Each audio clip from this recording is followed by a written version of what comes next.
Hi ಎಲ್ರಿಗೂ ನಮಸ್ಕಾರ. ಇವತ್ತು ಹೆಲ್ದಿ ಬ್ರೇಕ್ಫಾಸ್ಟ್ ಅಂತಲೇ ಹೇಳ್ಬೋದು. ಹೆಲ್ದಿ ರಾಗಿ ದೋಸೆ ಹೇಗೆ ಮಾಡೋದು ಅಂತ ನೋಡ್ಕೊಳ್ಳೋಣ ಬನ್ನಿ.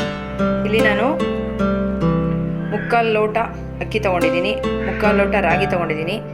ಇದೇ ಲೋಟದಲ್ಲಿ ಅರ್ಧ ಲೋಟ ಆಗುವಷ್ಟು ಉದ್ದಿನಬೇಳೆ ತೊಗೊಂಡಿದ್ದೀನಿ. ನೆಕ್ಸ್ಟು ಇದಕ್ಕೆ ಒಂದು ಇಡಿ ಕಡಲೆಬೇಳೆ, ಒಂದು ಇಡಿ ತೊಗರಿಬೇಳೆ, ಒಂದು ಇಡಿ ಹೆಸರು ಬೇಳೆನ ಸೇರಿಸ್ಕೊಳ್ಳೋಣ. ಒಂದು ಇಡಿ ಹೆಸರುಬೇಳೆ, ಒಂದು ಇಡಿ ಕಡಲೆಬೇಳೆ.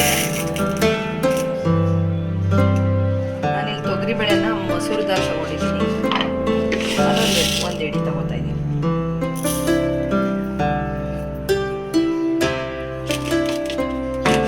ಇಷ್ಟನ್ನು ಸೇರಿಸ್ಕೊಂಡು ತೊಳ್ಕೊಂಡು ನೀಟಾಗಿ ನೆನೆಸ್ಕೊಬಿಡೋಣ.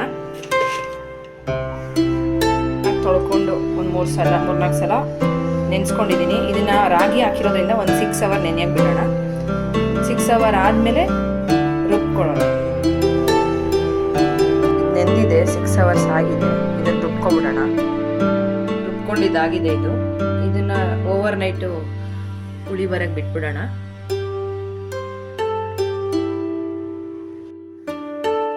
ಒಂದು ರಾತ್ರಿ ಬಿಟ್ಮೇಲೆ ಹುಳಿ ಬಂದಿದೆ ಇದು ರಾಗಿ ದೋಸೆ. ಈಗ ಇದನ್ನು ದೋಸೆ ಹಾಕೋಣ. ಹೆಂಚ್ಕಾಯಿ ಹಾಕಿಟ್ಟಿದ್ದೀನಿ, ಈಗ ದೋಸೆ ಹಾಕೋಣ.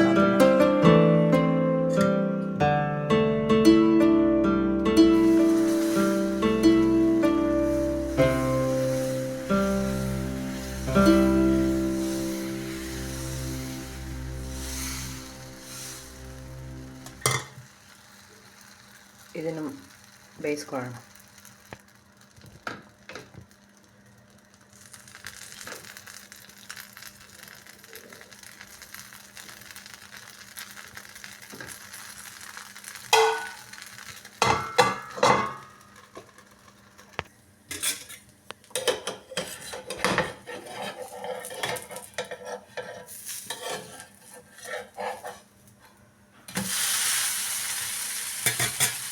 ನೋಡಿ ಎಷ್ಟು ಚೆನ್ನಾಗಿ ಬಂದಿದೆ.